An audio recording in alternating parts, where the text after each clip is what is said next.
Parliament का monsoon session चल रहा है, अब ख़त्म होने वाला है, लेकिन आज पार्लियामेंट में काफ़ी हंगामा आराई हुई क्योंकि अब जो माननीय लोग थे यानी प्रधानमंत्री, मुख्यमंत्री या विधायक और सांसद अगर 30 दिन से ज़्यादा जेल में रहते हैं तो उनके लिए ये खतरे की घंटी है। श्रावस्ती के सांसद राम शिरोमणि वर्मा जी हमारे साथ मौजूद हैं, हम बातचीत करेंगे।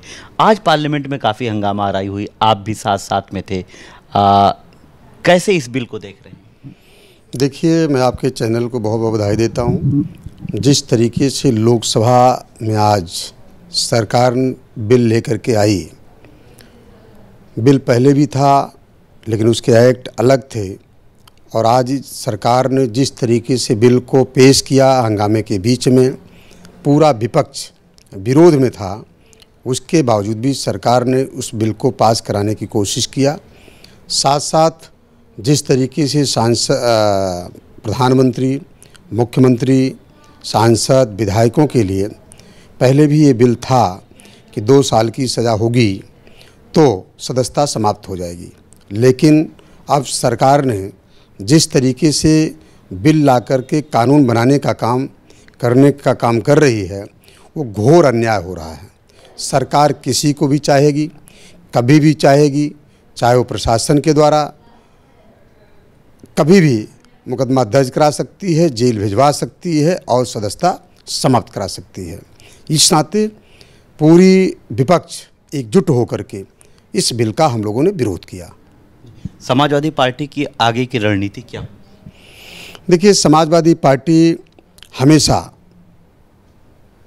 जिस तरीके से उत्तर प्रदेश में हम सभी लोगों के महबूब नेता माननीय श्री अखिलेश यादव जी ने हर लोगों को साथ चलने का काम किया है, आज उसी की देन है कि हम सभी लोग 37 सांसद चुन करके उत्तर प्रदेश से आए हैं। और समाजवादी पार्टी हमेशा किसानों, नौजवानों, गरीबों, मजदूरों, व्यापारियों के पक्ष में रही है और सबका ध्यान रखने का काम किया।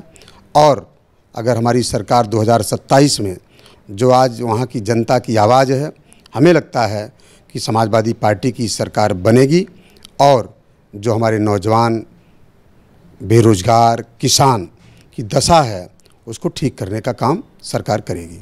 समाजवादी पार्टी और पूरा विपक्ष एसआईआर के खिलाफ बात कर रहा था कि इस पर चर्चा की जाए। चर्चा अब तक नहीं हुई, अब सेशन पूरा ख़त्म हो रहा है। आप लोग सड़कों पर उतरे, इलेक्शन कमीशन के दफ्तर जा रहे थे, लेकिन वहां पहुंचने से पहले आप लोगों को रोक दिया गया। आपकी आवाज़ सोशल मीडिया पर बहुत तेज़ सुनाई दी, प्रधानमंत्री के विरुद्ध, उनके खिलाफ आप नारे लगा रहे थे। ये क्यों इतनी तकलीफ़ और इतना बड़ा मामला क्यों? देखिए, एसआईआर ये छोटा मुद्दा नहीं है, पूरे देश का मुद्दा है। जिस तरीके से भारतीय जनता पार्टी की सरकार हमेशा, अभी हाल में चुनाव हरियाणा का हुआ था, उसके बाद महाराष्ट्र का हुआ और अब बिहार का नंबर है। जिस तरीके से हमारे पार्टी के राष्ट्रीय अध्यक्ष माननीय श्री अखिलेश यादव जी ने लगभग 18,000 एफिडेविट दिया है, लेकिन कहीं भी चुनाव आयोग सुनवाई नहीं कर रहा है, सरकार सुनवाई नहीं कर रही है। हम सभी लोग लगभग 65 लाख लोगों का नाम काटा गया है, जो बिहार से जो खबर आई है सोशल मीडिया के माध्यम से। तो मैं आपके चैनल को बताना चाहता हूं कि हम लोगों की मांग है कि आप एसआईआर पर चर्चा कराएं और चर्चा कराने के बाद जो विपक्ष की मांग है, जो जायज़ है, उसको सुन करके आपको उस पर विचार करना चाहिए, क्योंकि आप सत्ता में बैठे लोग हैं, आपकी भारत की सरकार है, आपकी प्रदेशों में सरकार है, तो आपको इस पर विशेष रूप से सुनना चाहिए। लेकिन सरकार जरा सा भी सुनने को तैयार नहीं है, इस नाते हम सभी लोग विरोध कर रहे हैं। जिस तरह से बात की जा रही है कि 18,000 एफिडेविट दिए गए, इलेक्शन कमीशन का कहना है कि हमें कोई एफिडेविट या हल्फनामा नहीं मिला। इसकी वजह से समाजवादी पार्टी या विपक्ष और चुनाव आयोग के बीच में तकरार और बढ़ गई। राहुल गांधी मुसलसल उसके खिलाफ बोल रहे हैं, एफिडेविट की मांग की जा रही है, एफिडेविट नहीं दिया जा रहा है। जनता के बीच में कैसे ले जाएगी? देखिए, चुनाव आयोग जो कह रहा है, हमारी बात माननीय राष्ट्रीय अध्यक्ष जी से हुई है और माननीय राष्ट्रीय अध्यक्ष जी खुद अपने हाथों में ले करके सदन में आए हैं। हम लोगों ने मीडिया वालों को अवगत कराया और मीडिया वालों को उसकी कॉपी भी दी है और उस पर सरकार को गंभीर होना चाहिए, चुनाव आयोग को गंभीर होना चाहिए। 18,000 एफिडेविट आई है और सरकार को विशेष रूप से ध्यान देना चाहिए, क्योंकि ये छोटा मुद्दा नहीं है, बहुत बड़ा मुद्दा है। और एक एक वोट जो बाबा साहब डॉक्टर भीमराव अंबेडकर साहब ने एक एक वोट देने का अधिकार दिया है, उसी की हम लोग मांग कर रहे हैं कि अगर इसी तरीके से वोट काटा जाएगा, जो जिंदा हैं उनको मृतक बनाया जाएगा। और आज जिस तरीके से पूरे प्रदेश का हश्र है, चाहे वो चुनाव रहा हो, चाहे वो लोकसभा का चुनाव रहा हो, अभी हम लोगों की सीटें लगभग कुछ सीटों को हम लोगों को हराया गया, तो हमें लगता है अगर इसी तरीके से सरकार इस पर ध्यान नहीं देती है, चुनाव आयोग ध्यान नहीं देगा, तो हमें लगता है सरकार जो चाहेगी, चुनाव आयोग जो चाहेगा वही सरकार बनेगी। यही सरकार की मंशा है। आप कह रहे हैं कि कई सीटों पर हमें हराया गया, एक बड़ा आरोप है। जब इस तरह की चीज़ें सामने आती हैं तो फिर क्यों नहीं कोर्ट का, न्यायालय का दरवाज़ा क्यों नहीं खटखटाया जाता? देखिए, जब सर्टिफिकेट मिल जाता है तो मैं आपको बताऊं, जहां कोर्ट का मुद्दा है, जब मुकदमा चालू होता है तो 1 साल, 2 साल, 3 साल, 4 साल भी जाता, 5 साल भी जाता, सदस्यता बरकरार रह जाती है। तो लोग सोचते हैं कि अगर हम चुनाव आयोग के खिलाफ जाएं तो कोर्ट से 5 साल, 8 साल, 10 साल, 15 साल तक मुकदमे 20-20 साल तक चलते हैं, तो हमको न्याय नहीं मिलेगा, उसका कोई फ़ायदा नहीं मिलेगा। लेकिन हमारा मानना ये है कि अगर एक ओर से कोई जीत रहा है, वो चाहे सत्ता पक्ष का व्यक्ति हो, चाहे वो विपक्ष का व्यक्ति हो, उसको सर्टिफिकेट मिलना चाहिए।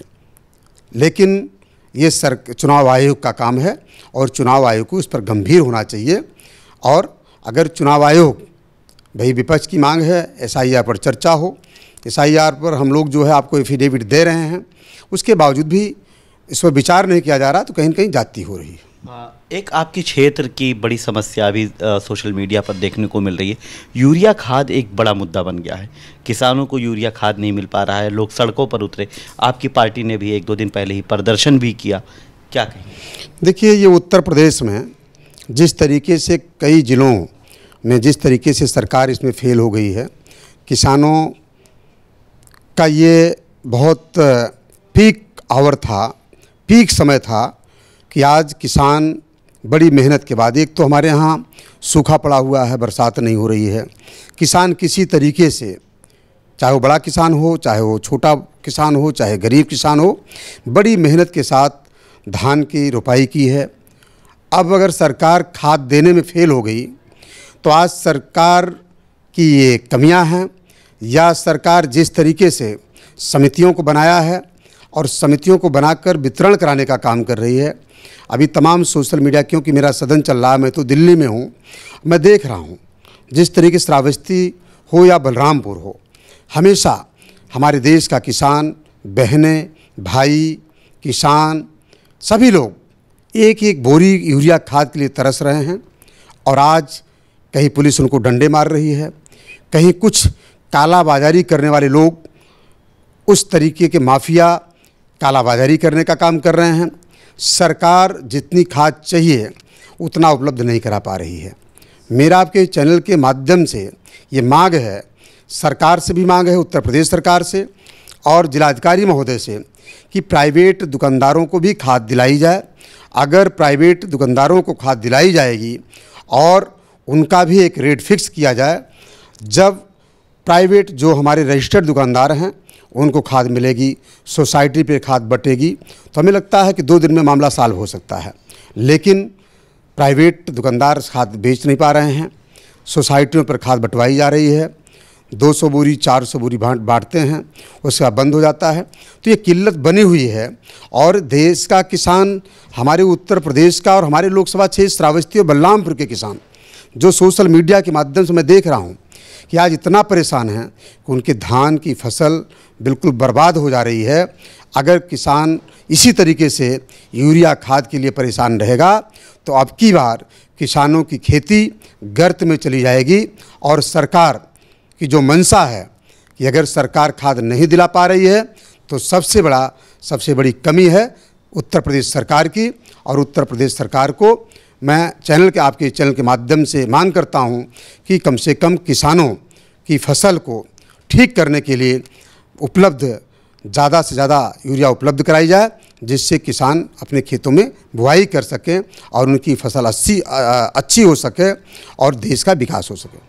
एक अंतिम सवाल कि लास्ट टाइम जब पिछली बार हमने आपसे बात की थी, कई सड़कों को लेकर जो आपके बलरामपुर में जैतापुर रोड है, गणेशपुर वाला रोड है, पचपेड़वा को लेकर, फिर NH जो है उसके लिए आपने माननीय मंत्री जी को, नितिन गडकरी साहब को एक लेटर लिखा था। क्या उस पर कोई कार्रवाई आगे हुई है, कोई संभावना है? क्योंकि लोग अभी बहुत परेशान हैं और मैं देख रहा था कि आपको टैग करते हुए ये लोग सोशल मीडिया पर इस मुद्दे को लेकर मांग कर रहे हैं कि आप इसकी आवाज़ उठाएं। बहुत अच्छे समय पे आज आपने बाइट लिया हमारा।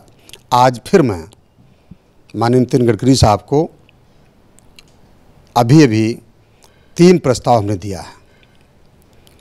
पहला प्रस्ताव बहराइच लखनऊ से जो रोड आ रही बाराबंकी होते हुए बहराइच, बलरामपुर, श्रावस्ती, बलरामपुर, सिद्धार्थनगर होते हुए आगे तक जा रही है, उस NH 730 की अभी हमने जो मांग किया है और नितिन गडकरी साहब ने उसको गंभीरता से लिया है और तमाम सांसद थे, उन लोगों ने भी पत्र दिया है।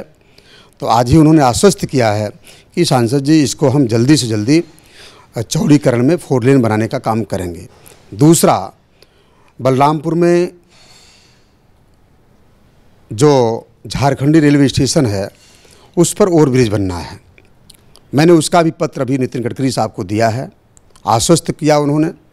और तीसरा सवाल जो चंदनपुर पचपेड़वा जैतापुर की सड़क है 18 से 20 किलोमीटर, उसके लिए तो हमने कई बार पत्र दिया है, नितिन गडकरी साहब को दिया भी है, उत्तर प्रदेश सरकार को भी दिया है और आज मैं फिर दे करके आया हूँ और निवेदन किया हूँ कि यह सड़क बहुत ज़रूरी है, क्योंकि नेपाल बॉर्डर से वो सड़क निकलती है और पचपेड़वा होते हुए चंदनपुर पचपेड़वा नेपाल बॉर्डर के किनारे से जो निकलती है और गणेशपुर होते हुए सीधे जैतापुर से उतरौला होते हुए और मनकापुर होते हुए वो सड़क हमारी अयोध्या तक आ रही है, अयोध्या से प्रयागराज जा रही है। और ये हमारा आकांक्षी जनपद है। मैंने माननीय मंत्री से मांग की है कि ये सड़क बनाना बहुत ज़रूरी है। लोग साइकिल से नहीं चल पा रहे हैं, मोटरसाइकिल से नहीं चल पा रहे हैं, 4 पहिया आना जाना बंद हो गया है। तो इस तरीके से किसान बहुत परेशान है। तो हमने नितिन गडकरी साहब से, जो परिवहन मंत्री हैं भारत सरकार, उनसे मांग किया, उन्होंने आश्वस्त किया है कि जल्दी से जल्दी हम इस पर विचार करेंगे, सड़क बनवाएंगे। बहुत धन्यवाद। तो सांसद राम शिरोमणि वर्मा साहब से हम खास बातचीत कर रहे थे, कई मुद्दों को लेकर आपने बात की, खास तौर पर यूरिया खाद को लेकर जो समस्याएं हैं और बलरामपुर और श्रावस्ती के लोग जो परेशान हैं उसके खिलाफ आपने आवाज़ उठाई। वीडियो जर्नलिस्ट मनंजय कुमार के साथ मैं निसार अहमद खान, भारत एक्सप्रेस, दिल्ली। हमारी वीडियो आपको पसंद आए तो लाइक कीजिए, शेयर कीजिए और सब्सक्राइब कीजिए। साथ ही कमेंट बॉक्स में अपनी राय भी जरूर दें।